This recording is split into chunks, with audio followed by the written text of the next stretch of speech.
So I guess this is a result of globalization that you can find Coca-Cola tins on top of the Everest and Buddhist monk in Monterey. And so I just came 2 days ago from the Himalayas to your kind invitation, so I would like to invite you also for a while to the Himalayas themselves. And to show the place where meditators like me, who began with being a molecular biologist in Pasteur Institute and found their way to the mountains. So these are a few images I was lucky to take and be there. This is the Mount Kailash in eastern Tibet, wonderful setting. This is from Marlborough country.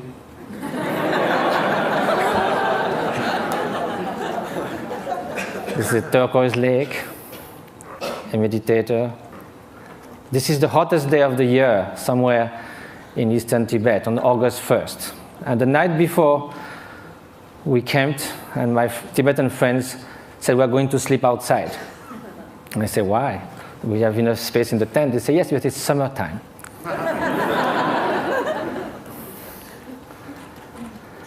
So now we are going to speak of happiness. As a Frenchman, I must say that there are a lot of French intellectuals that think happiness is not at all interesting. I just wrote an essay on happiness, and there was a controversy, and someone wrote an article saying, don't impose on us the dirty work of happiness. We don't care about being happy. We need to live with passion. We like the ups and downs of life. We like our suffering because it's so good when it ceases for a while. This is what I see from the balcony of my hermitage in the Himalayas. It's about 2 meters by 3, and you are all welcome anytime. Now let's come to happiness, or well-being. And first of all, despite what the French intellectuals say, it seems that no one wakes up in the morning thinking, may I suffer the whole day. Which means that somehow, consciously or not, directly or indirectly, in the short and the long term, whatever we do, whatever we hope, whatever we dream, somehow is related to a deep, profound desire for well-being or happiness. As Pascal said, even the one who hangs himself somehow is looking for a cessation for suffering. He finds no other way. But then if you look in the literature, East and West, you can find incredible diversity of definition of happiness. Some people say can only be lived in remembering the past, imagining the future, never in the present. Some people say happiness is right now, is the quality of the freshness of the present moment. And that led to Henri Bergson, the French philosopher, to say all the great thinkers of humanity have left happiness in the vague, so that they could define, each of them could define in their own terms. Well, that will be fine if it was just a secondary preoccupation in life.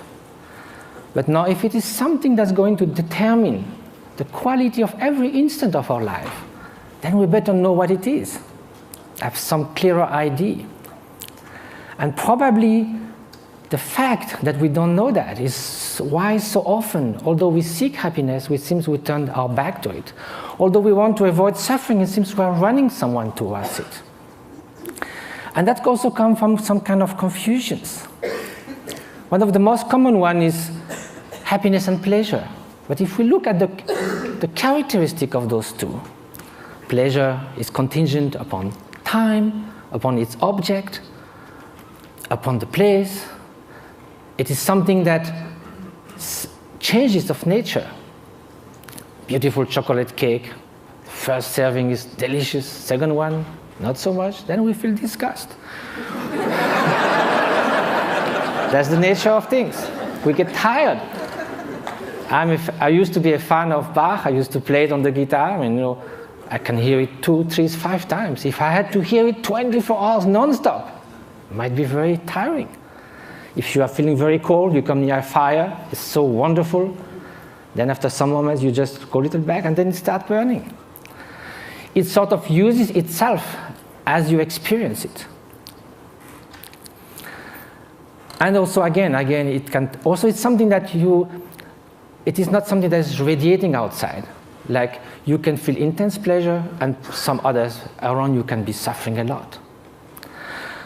Now, what then will be happiness? And happiness, of course, is such a vague word. So let's say well-being. And so I think the best definition, according to the Buddhist view, is that well-being is not just a mere pleasurable sensation. It is a deep sense of serenity and fulfillment, a state that actually pervades and underlies all emotional states and all the joys of sorrows that can come one's way. Well, that might be surprising. Can we have this kind of well-being while being sad? In a way, why not? Because we are speaking at a different level. Look at the waves coming near the shore. When you are at the bottom of the wave, you hit the bottom. You hit the solid rock. When you are surfing on the top, you are all elated. So you go from elation to depression. There's no depth. Now, if you look at the high sea, there might be beautiful, calm ocean like a mirror. There might be storms, but the depth of the ocean is still there, unchanged. So now, how is that? It can only be a state of being, not just a fleeting emotion, sensation, even joy that can be the spring of happiness. But there's also wicked joy. You can rejoice in someone's suffering. So now, how do we proceed in our quest for happiness? Very often, we look outside. We think that if we could gather this and that, all the conditions, something like we say, everything to be happy, to have everything to be happy, that very sentence already bears the doom of destruction of happiness. To have everything. If we miss something, it collapses. And also when things go wrong, we're trying to fix things outside so much. But our control on the outer world is limited, temporary, and often illusory. So now look at the inner conditions. Aren't it stronger? Isn't it the mind that translates the outer condition into happiness and suffering? And isn't that stronger? We know by experience that we can be in what we call a little paradise and yet be completely unhappy within. The Dalai Lama was once in Portugal and there was a lot of construction going on everywhere. So one evening he said, look, you are doing all these things, but isn't it nice also to build something within? And he said, unless that, even you get a high-tech flat on the 100th floor of a super modern and comfortable building, if you are deeply unhappy within, all you are going to look for is a window from which to jump. So now, at the opposite, we know a lot of people who in very difficult circumstances manage to keep serenity, inner strength, inner freedom, confidence. So now if the inner conditions are stronger, of course the outer conditions do influence. And it's wonderful to live longer, healthier, to have access to information, education, to be able to travel, to have freedom. It's highly desirable. However, this is not enough. Those are just auxiliary help, conditions. The experience that translates everything is within the mind. So then when we ask oneself how to nurture the conditions for happiness, the inner conditions, and which are those which will undermine happiness. So then this needs to have some experience. We have to know from ourselves there are certain states of mind that are conducing to this flourishing, to this well-being, what the Greek call eudaimonia, flourishing. And there are some which are adverse to this well-being. And so if we look from our own experience, anger, hatred, jealousy, arrogance, obsessive desire, strong grasping, they don't leave us in such a good state after we have experienced it. and also they are detrimental to others' happiness. So we may consider that the more those are invading our mind, and like a chain reaction, the more we'll feel miserable, we'll feel tormented.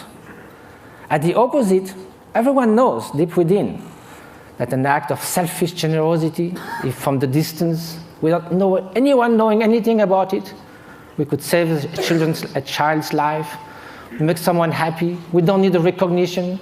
We don't need any gratitude. Just the mere fact of doing that feels such a sense of adequation with our deep nature. And we would like to be like that all the time. So is that possible? To change our way of being, to transform one's mind? Are those negative emotions or destructive emotions inherent to the nature of mind? Is a change possible in our emotions, in our traits, in our moods? So for that we have to ask, what is the nature of mind? And if we look from the experiential point of view, there is a primary quality of consciousness. That is the mere fact to be cognitive, to be aware.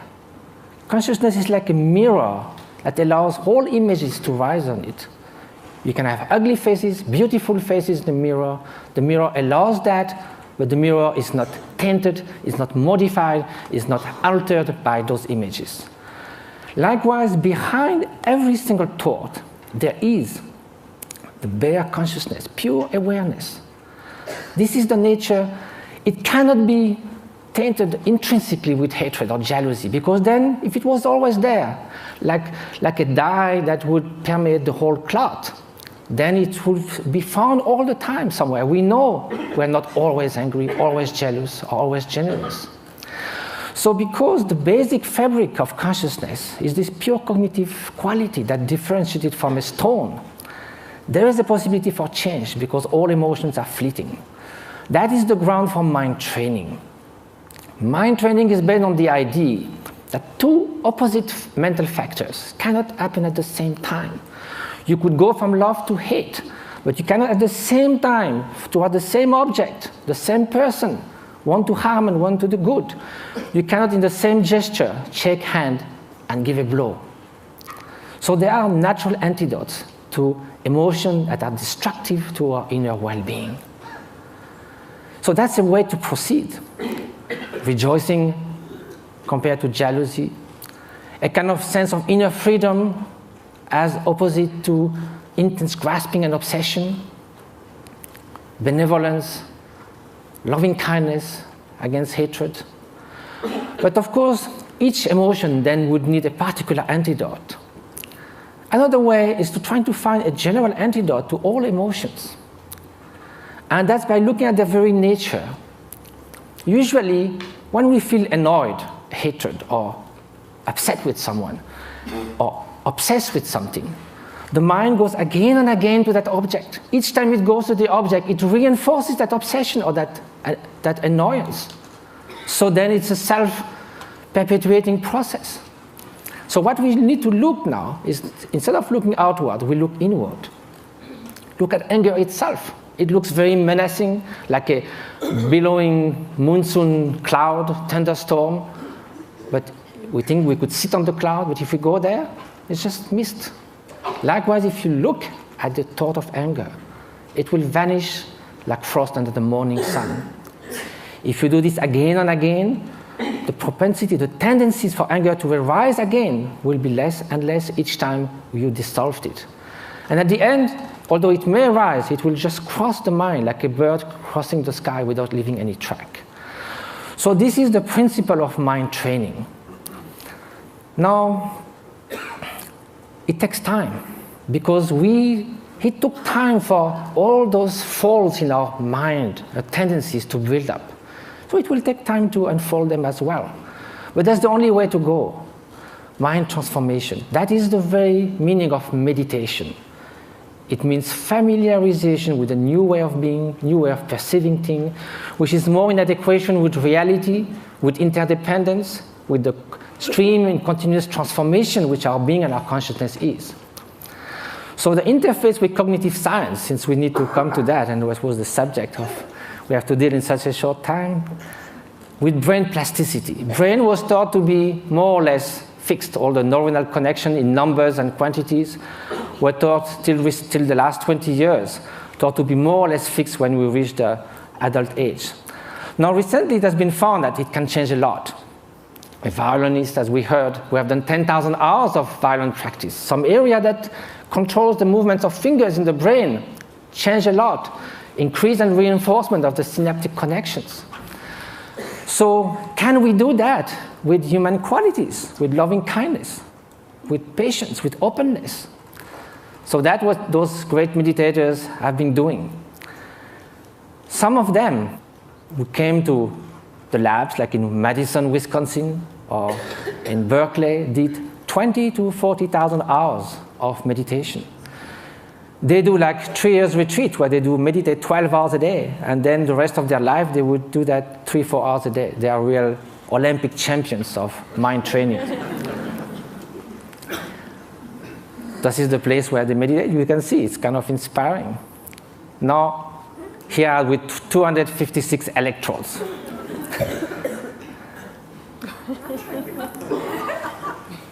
So what did they find? Of course, same thing, the scientific embargo.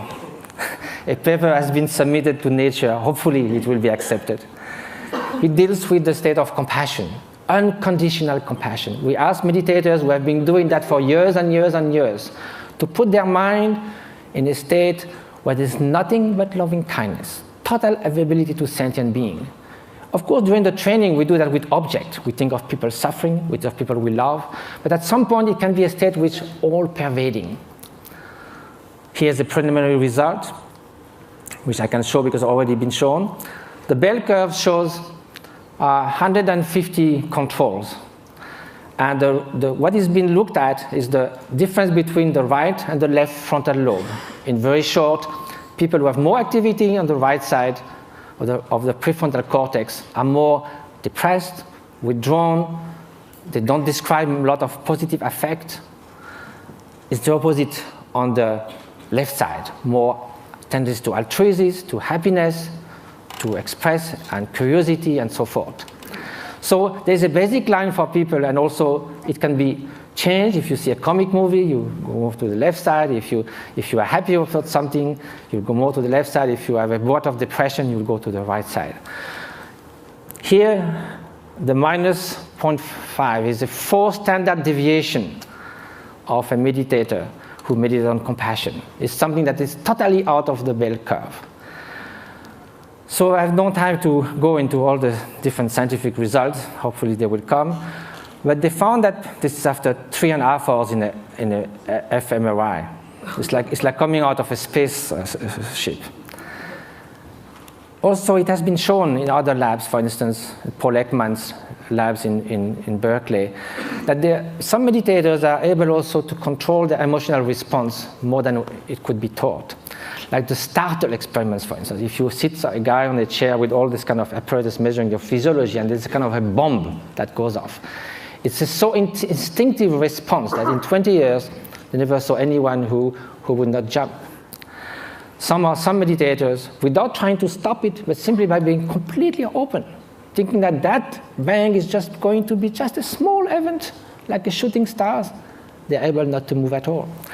So the whole point of that is not sort of to make like a circus thing of showing exceptional beings who can jump or whatever. It's more to say that mind training matters. That this is not just a luxury. This is not a supplementary vitamin for the soul. This is something that's going to determine the quality of every instant of our life.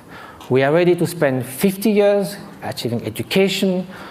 We love to do jogging, fitness. We do all kinds of things to remain beautiful. Yet, we spend surprisingly little time taking care of what matters most, the way our mind functions, which again is the ultimate thing that determines the quality of our experience. Now, compassion should also be put in action. That's what we try to do in different places. Just this one example is worth a lot of work. This lady with bone TV left alone in a tent was going to die with her only daughter. 1 year later, how she is. Different schools and clinics we've been doing in Tibet. And just I leave you with the beauty of those looks that tells more about happiness that I could ever say. And jumping monks of Tibet. Flying monks.